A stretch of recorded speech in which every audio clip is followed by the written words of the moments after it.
Oke, silakan Mbak Nila, Mas Arif.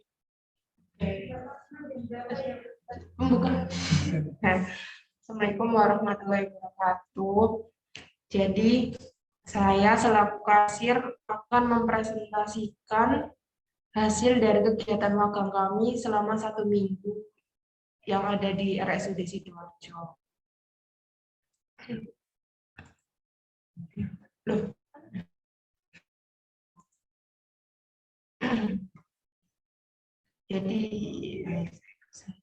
Jadi selama magang di RSUD Sidoarjo kita ada 3 tempat di magangnya. Yang pertama di kasir loket pendaftaran dan rawat jalan, lalu di kasir rawat inap, dan yang terakhir di kasir IGD.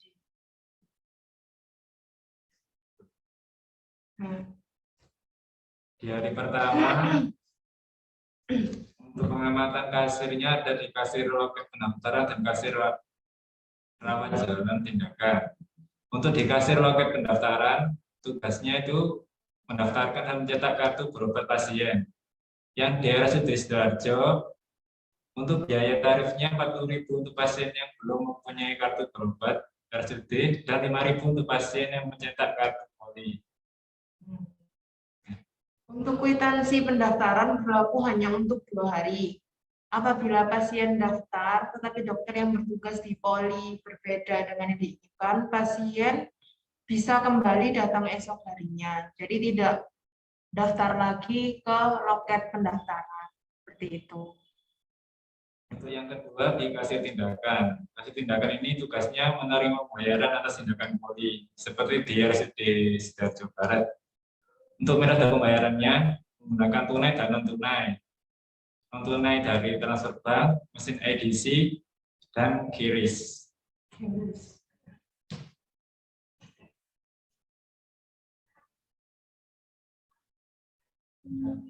Berikut adalah alur pembayaran pada kasir pendaftaran. Jadi yang pertama, pasien mengambil nomor antrian pada poli di mesin antrian yang terdapat di pintu masuk. Kemudian pasien mendaftar terlebih dahulu di loket pendaftaran dengan membawa kartu berobat. Jadi misal kalau ada pasien yang belum mempunyai kartu berobat itu tadi, jadi bisa mencetak di loket pendaftaran.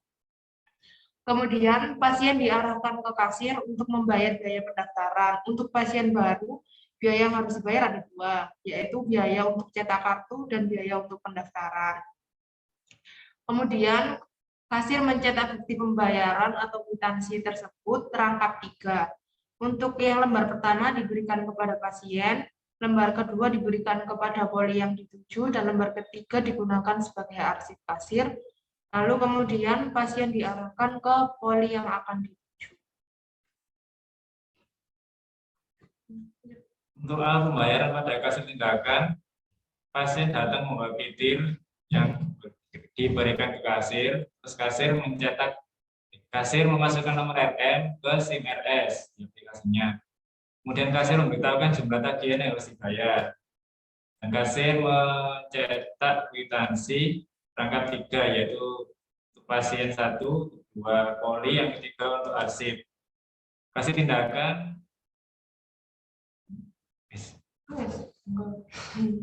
dan selanjutnya kasir IGD. Kasir IGD ini berdiri sendiri mengikuti instalasinya, tapi pelaporannya terjadi satu di keuangan RSUD Sidoarjo. Untuk tupoksinya yaitu melayani pembayaran rawat darurat, perawatan jenazah, ambulan, dan rescue, kemudian melayani pembayaran rawat inap. Nah, ini untuk yang rawat inap melayaninya kalau kasir rawat inapnya tutup jam 6. Terus melayani pembayaran obat, melayani permintaan ambulan, menerima titipan, dan membuat slip setoran. Untuk penginputannya seperti kasir-kasir yang biasanya, yaitu masukkan nomor RM. Untuk penanganannya dibedakan menjadi beberapa kategori: hijau untuk ringan, kuning cukup parah, merah parah, dan yang hitam meninggal.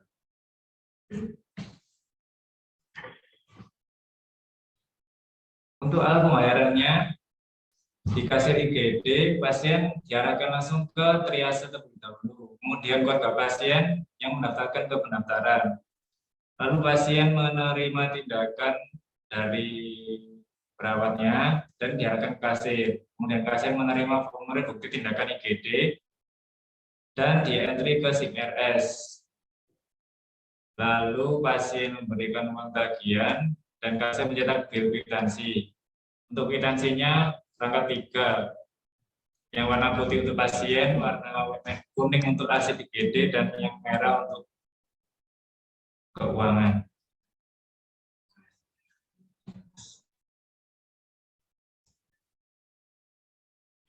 Untuk kendalanya di kasir IGD, biasanya itu pasien ada yang kurang bayar. Nah, itu pasien harus mengisi sebuah pernyataan, materai, dan memberikan KTP sebagai jaminan. Surat pernyataannya berisi pasien akan membayar kekurangan tersebut sesuai tanggal tertera dalam surat pernyataan. Apabila pasien tidak membayar sesuai tanggal tertera, maka pihak rumah sakit akan mendatangi rumah pasien untuk menagih kekurangan tersebut. Lalu selanjutnya ada kasir rawat inap. Kasir rawat inap mempunyai tugas melayani pembayaran rawat inap, ambulan jenazah, melayani KRS, melayani pembayaran obat, membuat slip setoran ke bank untuk rawat inap, titipan, farmasi, menerima titipan pembayaran dari BPJS pada waktu pulang yang belum diketahui INA CBG-nya. Untuk alurnya, pasien masuk ke dalam loket pelayanan kasir dengan membawa form KRS dari tempat rawat inapnya. Kemudian kasir mengecek kecocokan pada aplikasi SIM RS yang ada di aplikasinya. Lalu kasir menginput RM pasien, lalu kemudian memberikan tagihan sesuai tagihan yang ada di aplikasinya. Kemudian kasir menerima pembayaran dari pasien dan mencetak bil. Dan bilnya itu rangkap 3, lembar putih untuk pasien, lembar kedua untuk rawat inap, dan lembar ketiga untuk arsip dari kasirnya itu sendiri. Di SIM RS tercantum beberapa tagihan yang tidak tertagih apabila ada pasien yang masih kurang bayar. Jadi dalam sistem SIM RS tersebut nanti ada seperti kayak peringatan gitu kalau pasien tersebut masih memiliki kurang bayar. Jadi kalau saat pasien tersebut berobat ke rumah sakit, nanti kasir akan menagih kekurangannya tersebut. Bisa dicicil. Terus untuk pasien yang rawat inap di rumah sakit lebih dari 3 hari, pasien diharuskan membayar terlebih dahulu sebagian, artinya 50% dari biaya perawatan selama yang ada di rumah sakit. Agar pasien saat pulang dari rumah sakit, biaya yang dikeluarkan tidak begitu banyak.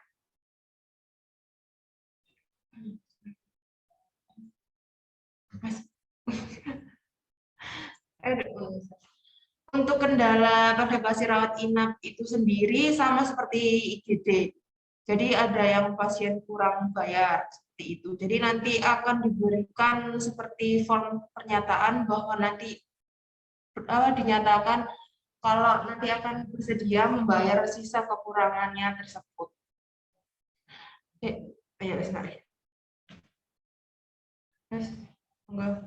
Untuk inovasi bagi RSUD Jawa Barat, inovasi untuk rumah sakit terbilang baru sangatlah banyak, terlebih dalam sistem yang diperbarui dan beberapa aspek penunjang.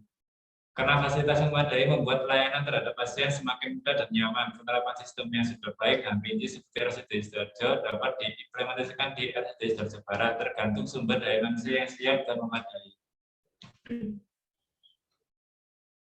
Identifikasi kekurangan dalam SPO, pedoman alur, dan lain-lain sesuai dengan hasil kegiatan. Identifikasi hasil pengamatan yang selama kita lakukan di RS Sidoarjo dapat disimpulkan bahwa RSUD Sidoarjo Barat secara bertahap memerlukan adanya SPO karena di saat sistem yang akan terus diupdate dan perubahan alur yang perlu penyesuaian menyebabkan perubahan pada SPO mungkin saja terjadi.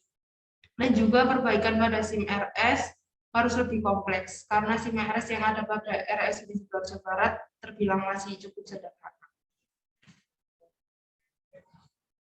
Untuk rencana KIS-nya di masing-masing unit, terutama di kasir RSUD Sidoarjo Barat, yaitu penerapan sistem yang lebih baik, penyesuaian pelayanan, jumlah kas yang tercukupi, dan evaluasi unit lain apabila terjadi kesalahan non kasir.